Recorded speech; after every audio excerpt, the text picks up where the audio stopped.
All right, welcome back. So today we are going to program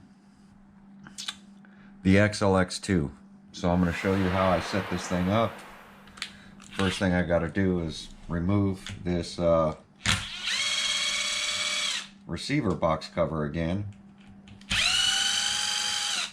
Should have probably left this thing open, but it's just 4 screws anyway.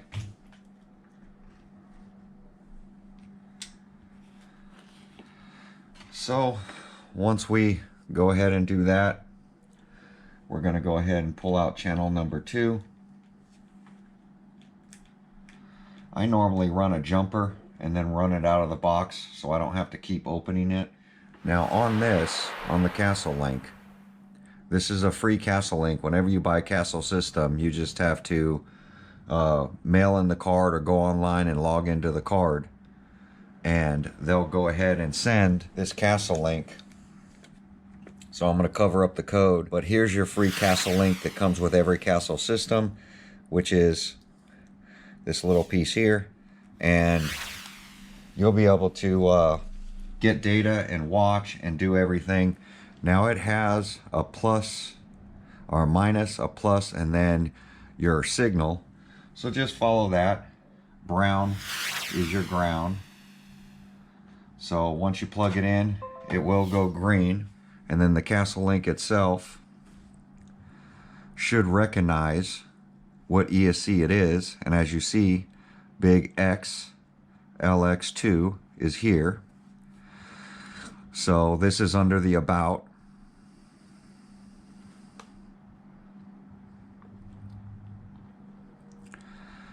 And we're going to go ahead and zoom in and take a look and see how I program this thing. All right, so this is under about. We're going to hit basic right here at the top.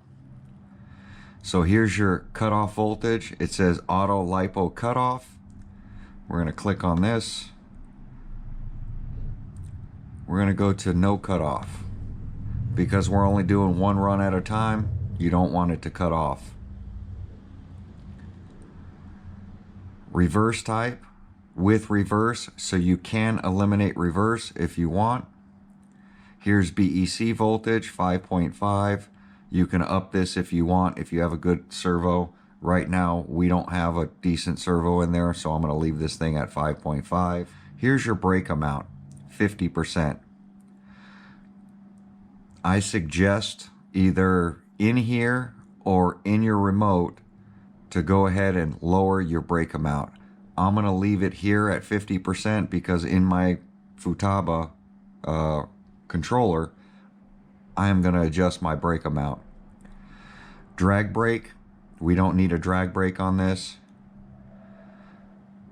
So once you've done that, go ahead and hit update. It's now saving our no cutoff. Once it's complete, hit OK. Now we're going to go to power. Start power. I always leave it at low. Maximum power, always want it at 100%. Here's a reverse percentage. I'm going to go ahead and lower this down because we don't need to go backwards very fast, especially with all the power we're putting into it. Punch control, have it disabled. We don't need a lot of punch. We're just doing speed runs. If you were drag racing, that kind of stuff, you would play with the start power and the punch control.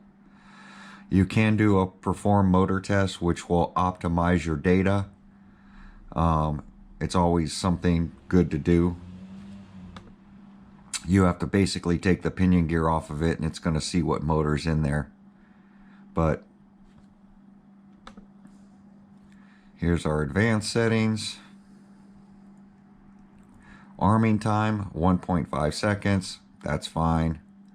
Auxiliary wire mode. As you see, there's none.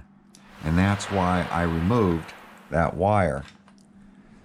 The one with the white thing, this thing. We're not doing anything with this auxiliary wire. So anybody telling you you have to hook up this wire, I had somebody ask me, somebody told me if I didn't hook it up it wouldn't work right. No, as you see, auxiliary wire mode, there's nothing set to it from the factory. So here's idle, data, erase on the auxiliary wire. So if you want, when you come to a stop and it sits for too long, it'll just go ahead and erase data. Live link enabled.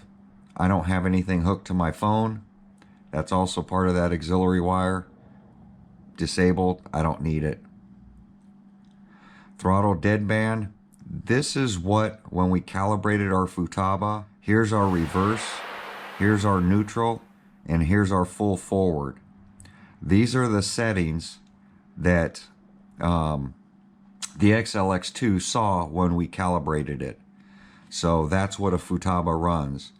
Now, if you run Spectrum on top of Spectrum with a Spectrum ESC and Spectrum, everything, all those settings are already programmed in. And a lot of people say you have to, calibrate it, when you first power them up. All Spectrum is calibrated to all Spectrum products. And there was a video of Spectrum talking about this, that if you use a Spectrum controller, because all the controllers have the same band, and Spectrum receivers, all that stuff's already calibrated into a Spectrum ESC. So just figured I'd put that out there. Then you have motor over here. Motor direction, normal. So if it was spinning the wrong way and you didn't have brakes, you'd go ahead and flip it here. Smart Sense, brushless. So enable sensor lost warning. So if it loses the sensor wire, it'll give you a warning. If you enable this, we'll be able to see it.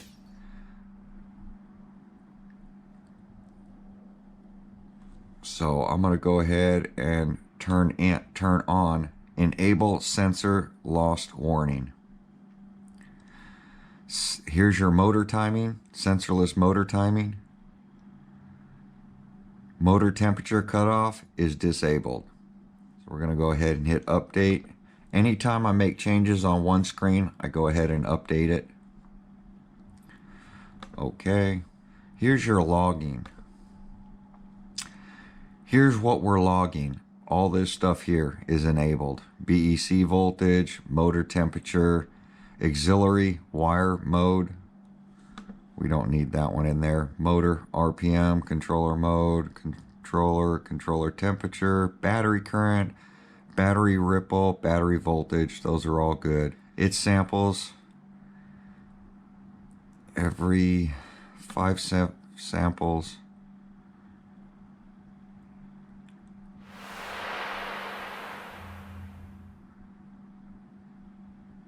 Let's go ahead and up this to 10 samples.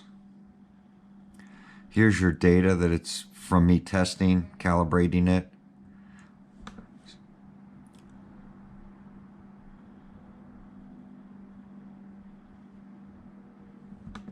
Okay.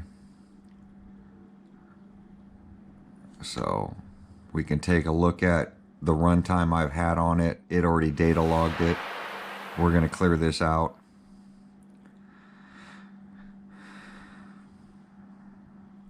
So here's what it saw when we were testing it. So data is going to get something we'll get into after our first run. The log data has not been saved. Would you like to save the data now? No.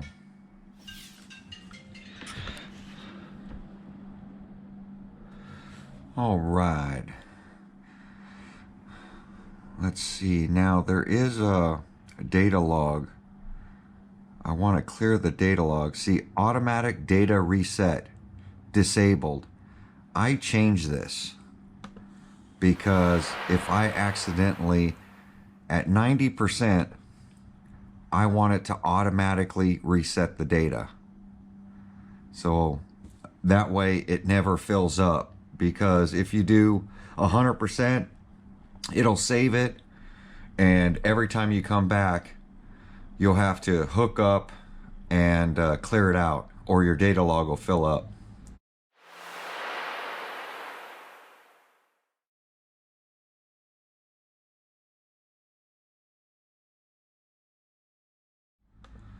So I always do 90% because I usually only go out and do 3 or 4 runs, and that's usually good enough. And then I'll come back and check all my data. I don't bring the computer with me, and I don't program when I'm out there. I just come back to the house, analyze what's going on, good or bad, and see what's going on. So we're going to go ahead and clear this. Okay. That way we're starting fresh. It's not like it really matters. But right now I have it set to automatic data reset. So when I get to 90% of the data in there, it's going to go ahead and erase the first run and so on and so forth, so that it never fills up. And that's it. That's the easiest way. And that's why I use Castle ESCs when speed running, because you have all these options and it's free to you. It's not like we're paying for this stuff. It's not like you're buying Castle Link. It literally comes with Castle products. So let me get this put up and we'll be right back. All right, so once you've done everything that you want to do, we're going to go ahead and unplug our Castle Link. It's going to go to red. When it's hooked, it'll go to green. Castle Link will go back to the home screen. And then we're going to go ahead and throw our cover back on.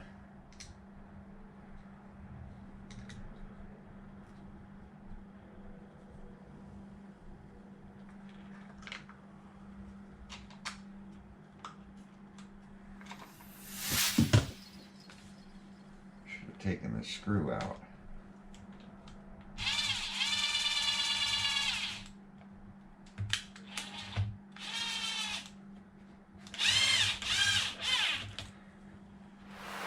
And that's it.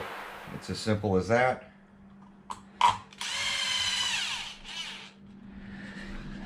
All right, so I closed up the box and I didn't plug in the ESC wire, so I was going to do that.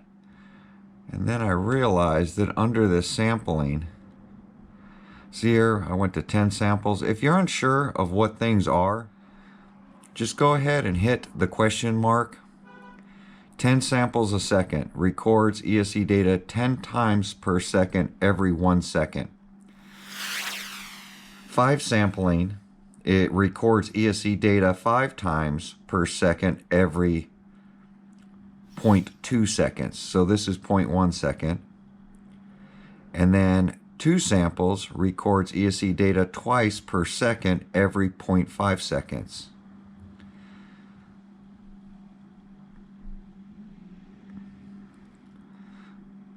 So I don't need this much data.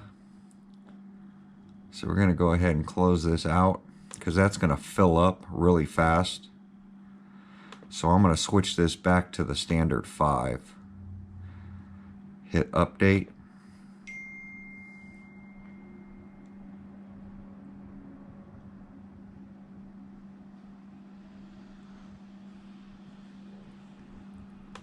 Okay. And then I'm going to go ahead and plug the ESC back in and close it back up. I just wanted to show you guys that I did make a change on my sampling. So there we go. So I just wanted to do a video. I've done a video on this stuff before, not on the XLX2, but I've done a video on how I set up my ESCs with Castle Link. But now this will be a dedicated video and we'll go from there. I'm also thinking about, before I make any suspension changes, is just to run the RC like that. So I'm going to get out, charge up some batteries. I am going to do some spring adjustments, but I'm not going to touch anything with the suspension. I'm going to go ahead and run it and see where I'm at with this gearing. But there we go. Like, comment, subscribe, and we'll catch you guys on my next video. Thanks for watching.